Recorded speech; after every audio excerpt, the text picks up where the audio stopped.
In the final part of the Contra Minds Timeless Wisdom series, I continue to reflect back on my conversation with Kumar Vembu. In this episode, Kumar Vembu makes a profound statement that if you want a frictionless experience for your customers, you have to remove friction within your teams across the company. This, he says, was a part of the larger digital transformation initiative that he undertook in his company, which he outlined as a vision of being a zero follow-up company. He then shares a lovely idea of resigning every night as a CEO and reappointing himself to break mindsets and attachments to some of the decisions he made in the past. I thought this was a truly powerful idea I've never heard of. One of the things that I found interesting, Kumar, is you talked about digital transformation of your own company. And you said we had 5 levels in our company. And, once we did the digital transformation, we have broken it down to 3 levels. And there is no full-time manager in the company today. So there is only a player, a coach, a mentor, and that's really how you have changed it. So talk to me about how digital transformation affects the culture and how this change has been enabled in the organization. This is a very, very important insight that I got. I wanted you to talk about it. See, I think there are 2-3 things, right? When we started doing this, so this along with that measuring the emotion and addressing challenge and all the happiness first, everything happened parallelly, right? That means that the stated intent is that every team member in the company should have a frictionless experience. We don't want friction in doing your job.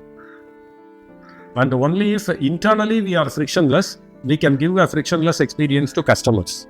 Right? We cannot have a lot of obstacles and challenges and huge friction in how we do the work internally. And for the outside, we cannot give a totally frictionless experience. So that means this ownership mindset is important.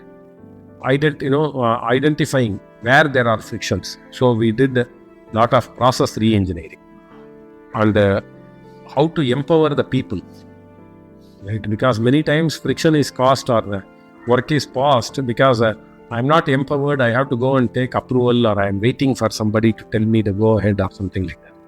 So how can we make people empowered, right? So how much additional responsibility or authority we can give people in responding to a situation. So we looked at all that and how do we make sure information is available at fingertips for people to make decisions, in our mobile app, right? So how can what are all the things we are doing outside of the system, right? For example, certain communications are kept in emails or certain things shared with customers or in Excel sheets, Zoho sheets. How can we bring those into the system so that there is one version of truth in the system, right? And how can we bring clarity or simplify the role, right? Where the role is too broad, how can we narrow down the role and create multiple roles? How can we create focus? And most importantly, how do we help all the people make decision to say no, right? So if I'm doing something which is very high priority, somebody is coming and asking me to do something else, right? So I encourage people all the time to say no, right? Meaning, and then we can have a conversation whether what is, this request that is coming is more urgent and higher priority, or what you are doing is higher priority, right? But just like that, because your coach is telling you or I am telling you, don't drop what you are doing and jump into what I am asking you to do, right? Understand, and if you have to drop it, go back to the other guy who told you the earlier work, discuss why you are dropping, what is the urgency of this other work, right? Keep the people informed, right? And in the process, I came up with a concept called zero follow. That means we want to be a zero follow-up organization. Because what is irritating for people is a manager to manage his own anxiety, coming and asking every 1 hour what happened, right? So now you have to do the work and you have to keep your boss informed of what is the progress and what is the status, right? So if we have to be zero follow-up, then people have to know when to ask for help, when to update status, right? So in many of these things, we have made significant progress in the last few years, but we still have many things to improve on also. So I give ourselves a 7 on 10 or 8 on 10, and the 10 keeps getting redefined because of our experience, the depth we can go and things like that. One of the points that you said, digital transformation, today you don't have a full-time manager. So therefore, what does, say, a senior person in the company, when you say mentorship versus coach versus, a player, how do these, start playing in development, in product development, in, support, in, marketing, sales? Therefore, how does this change? Because I think this concept of a manager almost sounds like, if I manage 3,000 people, I'm supposed to be competent, right? So therefore, that is the thing that has actually been built into people's head. Okay, so I don't need to have any competency, but I have to manage people, right? So therefore, for me, it struck a bell, and therefore, I want you to spend some time saying, why did you remove this full-time manager role, and therefore, what do you do to ensure that this happens right in the company? See, the moment you remove follow-up, what is left in the manager's job, right? We have to look at that component, right?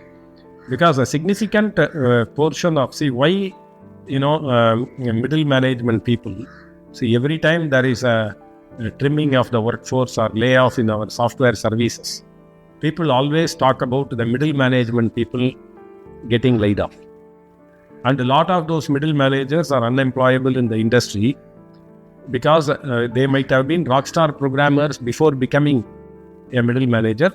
But if they have spent 5 years as a middle manager, they have become an expert in Excel, and they have become expert in following up, right?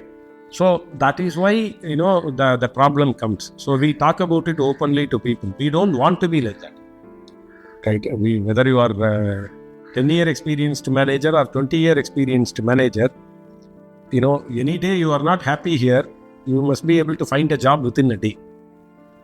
Otherwise, it's an insult to me, right? So that is the theme we continue to talk about, right? So that means that it is very, very important, right? If you reduce the follow-ups, because follow-ups create stress, follow-ups create unhappiness, right? So now we try to make everybody, in fact, we follow this, everybody manages something. So for example, in a development team, if there are 5 projects scheduled for this weekly sprint, you can say most of those 5 projects, all the 5 projects will be owned by some team member or other, right? So the reporting manager kind of a person is only a facilitator there. The projects are owned by different team members. They do the project plan for that project. They conduct the stand-up of that project, whether it is a cross-functional team or within the team or whatever, right? And things like that. Okay. Now, this the traditional manager's job is to coach. That means that if there is a critical challenge, how can he do joint work with the team member, right? How can the manager review the plan and make sure the plan is very good? Everybody's responsibility is very clear. The milestones are very clear. The plan is very agile, right? So the manager spends in, contributing to every project by reviewing the plan, by working as a team member in some of the projects, by doing joint work with some of the people in the plan, right? Maybe by reviewing the requirements and giving feedback, reviewing the test plan and giving feedback. And these reviews and feedback are actually coaching, right? So that is how because most of the projects also get front loaded. We spend more time in the requirement stage and planning stage and the use cases review, or what we call as BDD or TDD reviews. The later stage follow-ups can be totally eliminated because the team is very confident of executing, and there is visibility on what needs to be done during execution phase, and this coach can take his eye off in the execution phase. So the coach actually spends on uses experience to front load every part of the work. So same thing happens in sales. So our sales managers listen to recordings of demo, like recordings of calls, and coach the person, or they go to the customer calls where they observe how the person is doing and help him, get coached. So I would say joint work is very important. Great.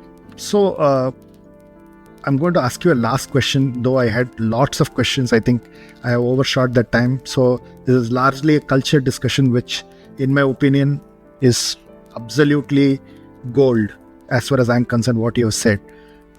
You said as a CEO, as a founder, you resign every night and reappoint yourself every morning so that you don't defend your decisions. Talk to me a little bit about it, and why is it important for senior leaders to do this? Yeah, I think, many times we get attached to, what we already know or what we have already done, right? And the market is changing so much. The customer expectations are changing so fast. New threats or new opportunities are emerging every day, right? So how do you, I take my responsibility as, there are, let's say today 350 team members with us, right? Yeah, my responsibility is to their career, right? So that means my first responsibility is, any day they are not happy, are they able to find a job next day, right? That means we have to continuously make sure we are aligned to the market, not only as a company, as a team members also what we do, right? So that is very important, right? Because that confidence is what will help us build better and better products, offer better and better service. So if we have to be relevant in the market all the time, I think we have to spend some time looking at where is the market going, and if I am an outsider, how do I see myself in this new market?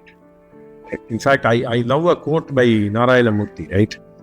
He says, progress is the distance between the mind and the mindset.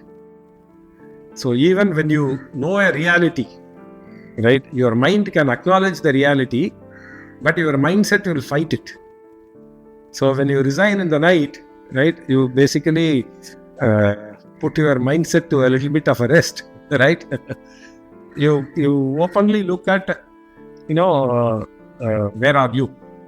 Are you going to be relevant 6 months from today, 1 year from today, 5 years from today, 10 years from today, right? And if I have to be relevant 5 years from today, I know if I am going down the same path, I'll be obsolete in 3 years. And if I have to be relevant in 5 years from today, what should I do differently? What course correction I have to do? What new initiatives I have to start? What investment I have to do? So it becomes easy to make those decisions, right? Because we keep reading a lot of things, so the mind does acknowledge the reality, right, and the future. And by resigning every night, I make sure, I also act on what the mind is acknowledging as the reality and new future. Thanks for listening to the Contra Minds Timeless Wisdom series. I hope you really enjoyed the unpeeling of the timeless wisdom from a conversation with Kumar Vembu. If you like this episode, do comment, like, or share it within your network. It helps spread the message and get us more people into the ContraMinds community. Thanks for listening.